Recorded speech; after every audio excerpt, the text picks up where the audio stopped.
കോൺഗ്രസിനോടും ഇന്ദിരാഗാന്ധിയോടുമുള്ള RSSന്റെ സമീപനം എന്തായിരുന്നുവെന്നത് നമ്മുടെ പ്രതിപക്ഷ നേതാവിന് അറിവുണ്ടാകാതിരിക്കാൻ വഴിയില്ല.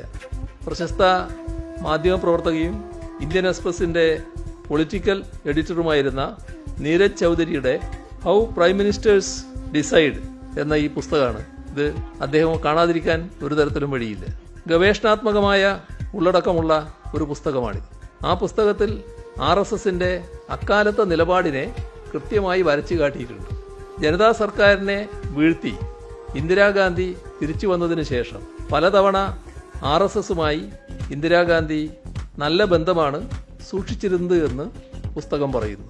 1982 RSS സർ സംഘചാലിന്റെ സഹോദരനായ ബാബുറാവ് ദേവറസിന്റെ അടുത്തേക്ക് തന്റെ മകനും MP-യുമായ രാജീവ് ഗാന്ധിയെ ഇന്ദിരാഗാന്ധി പറഞ്ഞയക്കുന്നു. കപിൽ മോഹനാണ് ഇതിന് ഇടനിലനിന്നത്.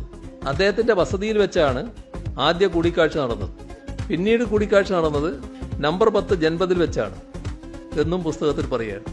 ബാബുറാവിന്റെ കൂടെ BJP നേതാവ് സുഭാഷ് ആരിയും ഉണ്ടായിരുന്നു. ബാബുറാവ് ദേവറസിനെ കണ്ടപ്പോൾ രാജീവ് ഗാന്ധി ഉപചാരപൂർവം കാൽ തൊട്ട് വണങ്ങുന്നതിന് താൻ സാക്ഷിയായിരുന്നുവെന്ന് അക്കാലത്തെ കോൺഗ്രസ് MP-യും പിന്നീട് ഗവർണറുമായിരുന്ന ബൻവാരിലാൽ പുരോഹിത് പറഞ്ഞതായും പുസ്തകത്തിൽ പറയുകയാണ്. 1980 തെരഞ്ഞെടുപ്പിൽ ഇന്ദിരാഗാന്ധിക്ക് അധികാരം ലഭിക്കാൻ RSS സഹായിച്ചുവെന്ന് അനിൽ ബാലി ഉറപ്പിച്ചു പറയുന്നതായി ഈ പുസ്തകത്തിലുണ്ട്.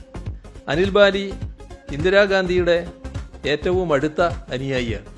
RSSന്റെ പിന്തുണയില്ലായിരുന്നെങ്കിൽ 353 സീറ്റുകൾ നേടാൻ കഴിയില്ലായിരുന്നുവെന്ന് ഇന്ദിര സ്വകാര്യമായി സമ്മതിച്ചിരുന്നതായും ബാലി അവകാശപ്പെടുന്നു. പേജ് 67 ഇതെല്ലാം രേഖപ്പെടുത്തിയിരിക്കുകയാണ്.